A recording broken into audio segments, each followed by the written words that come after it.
Welcome back to the next part of my video, International Trends in RPA Adoption.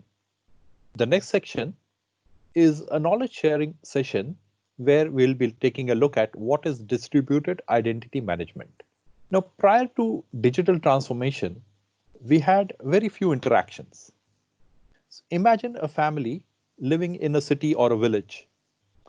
A person would have very limited interactions with maybe their employer, their bus driver, their colleagues, children's school principal, and sometimes their teachers, mailman, milkman, newspaperman, grocery shop owner, etc.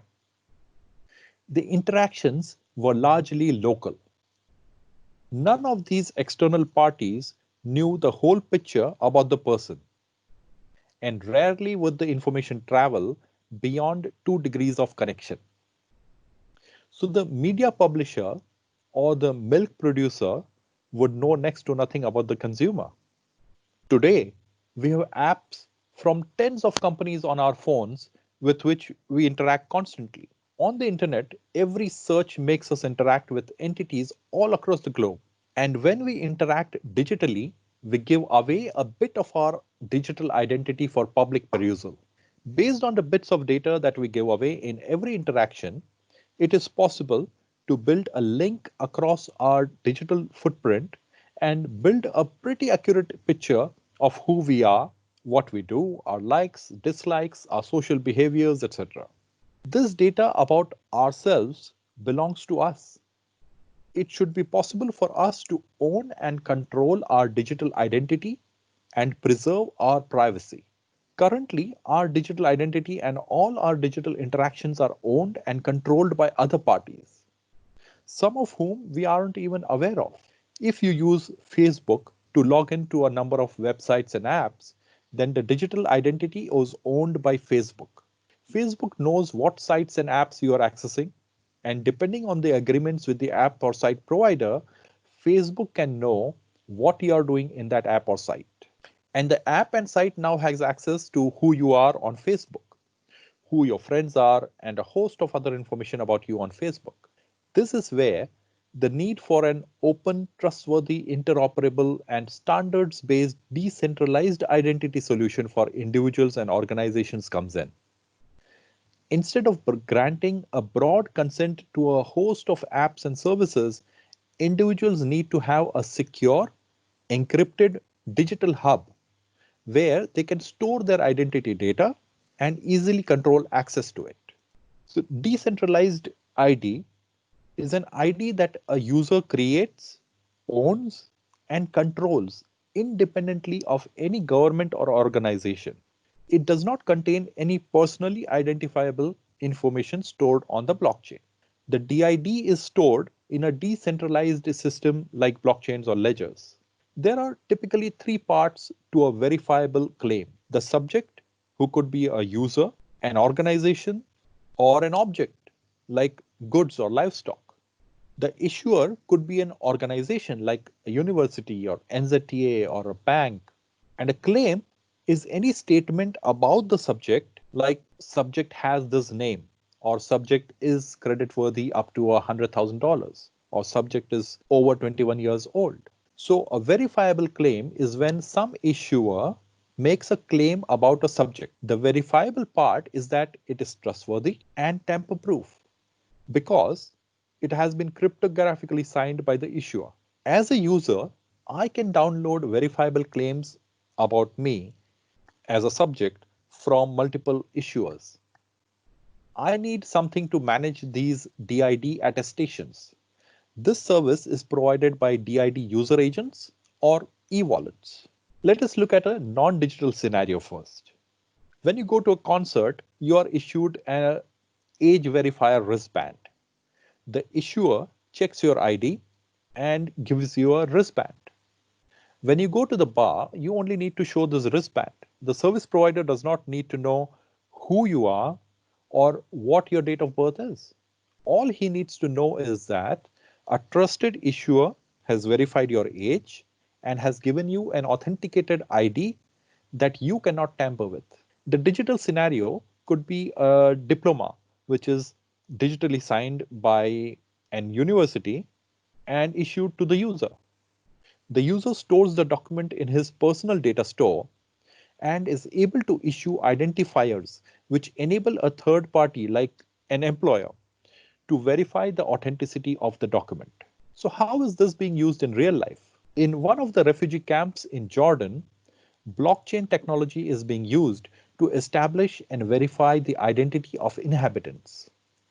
Under this program, money is transferred to the bank accounts of the people who need food and other material instead of transporting the materials directly to them and distributing it.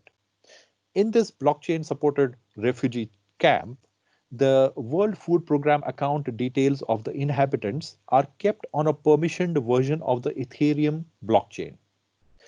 When someone makes a purchase at a World Food Program camp supermarket, their retina scans are matched with the UN database in order to validate their identity. Thereafter, the bill amount is directly deducted from their World Food Program wallet through the use of smart contracts. Use of blockchain technology has guaranteed that the refugees' personal information is securely stored on the blockchain and also made the process of distributing the money 98% cheaper. Use of such a digital wallet would help the refugees establish a credible source of identity and a verifiable credit history. The Building Blocks program has been estimated to help at least 500,000 refugees in Jordan, and its success would speed up the adoption of blockchain technology in other UN initiatives.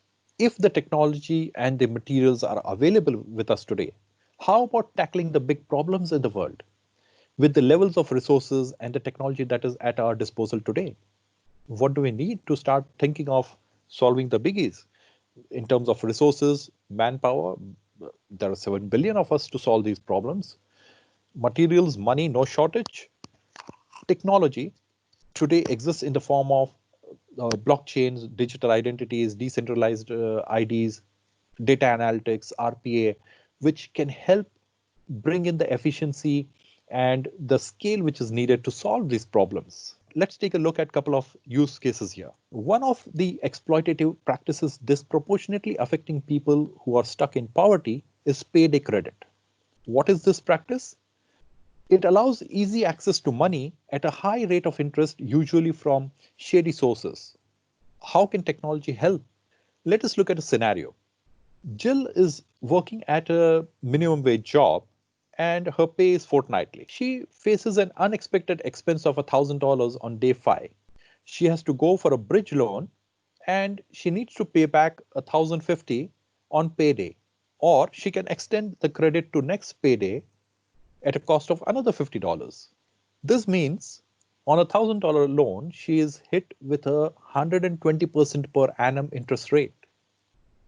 Most likely, she is not able to pay back the principal and keeps paying interest for almost a year. Now, if she was earning $100 per day, this means her employer actually owes her $500 already and will pay her $1,000 after another 5 days. If she can defer the expense for another 5 days, she actually would not need to take a loan. Or if she had access to the money already owed, the amount of loan required would have been much lesser. Due to the logistical challenges and PAYE complications, a daily payout is not possible. This is where technology comes into play, especially blockchain. Now, before continuing, I would like to quote Jaspreet Bindra, author of The Tech Whisperer, who says in one of his presentations, the spelling of blockchain is not Bitcoin. That is one of the applications of blockchain, but that is not blockchain. Blockchain is a technology platform that enables a secure, decentralized, immutable ledger of transactions to be created and transacted upon. If your employer is able to digitally certify the daily wages that and you are able to digitally access and use this amount you already earned, that is what leads to a digital demonetized economy. And this is not just a platform for you and your employer, but also for all the merchants that you deal with on a daily basis. Your income and outgo ledger is built on a daily basis, and you have a clear visibility to the balance that you digitally own. All of these transactions are digital without the physical exchange of cash having taken place, but you are still able to transact as if you have the money with you. At the end of the period, instead of a payday, you have a settlement day. Till now, all the transactions in this microeconomic unit have been taking place digitally with no transfer of cash, that is demonetized transactions. On settlement day, the banks get involved and the money in everyone's e-wallet is transferred to the respective bank accounts. So the employer gets the $1,500 wage deducted from his bank account, the PAYE gets paid to the IRT, and the rest of the money goes automatically to all of Jill's creditors and merchants' bank accounts based on the transactions she has carried out in this period. This basically covers the 4 Ds of transformation: disrupt, digitize, demonetize, and democratize. Sure, there are challenges in implementing this. There are PAY regulations, banking regulations, the credit worthiness of the root debtor, which in this case is the employer, insurance regulations, etc. But this is the future, and it will arrive whether the laws and regulations are ready for it or not. Let's look at another big problem: hunger. While we are waiting for the vaccine for COVID-19 to be developed, the vaccine for hunger has existed for millennia. The vaccine for hunger is food, and it is available in abundance to meet the needs of every single living being on earth. This is amply demonstrated by the tons of food being thrown away in waste every single day. So, how do we change the perspective from shortage to abundance? Let us take a look at what people are doing to solve this problem and how technology can help to exponentially transform the way food can reach the people who need it instead of going to waste. I quite like the concept of Patakakai. They operate on a concept of take what you need, leave what you can. If you have excess food or if you want to help out, you leave your food in these open pantries. If you need food, just go to the pantry and take what you need. It is pretty good and has helped a lot of families that are struggling, especially in these times today. But there are limitations, and these can be solved by digitization. So if we turn that concept into offer what you can and ask for what you need and digitize that data, it becomes so much more scalable. It also makes the transactions so much more granular. If I'm in need of food and I go to the Patakakai locations and find nothing, or say I need bread and I find some other stuff lying there, it does not serve its purpose. Let us put up a digitized version of Patakakai and see how that would work. It would be based on the concept of decentralized IDs that we discussed earlier. So that gives the users anonymity and privacy. The system knows who and where, but does not disclose this publicly. It only uses this information to successfully pair the donor and donee and to make the transaction possible. So user A puts up a need list. It's back to school, so I need books, pencils, Weetabix, bread, whatever. If someone in the locality is offering these items, they get paired. And a unique transaction coupon is issued to reserve the items with the instructions on when and where the exchange will take place. There is sufficient in this world for everyone's need, but there is not enough for one person's greed. Just think of a scenario where every need can be fulfilled just by asking for it. This is the transformational change that we can bring about. It is simply about thinking exponentially with an infinite mindset. So that's all from me, folks. I hope you found this session to be useful and it has helped you in some way. Thank you.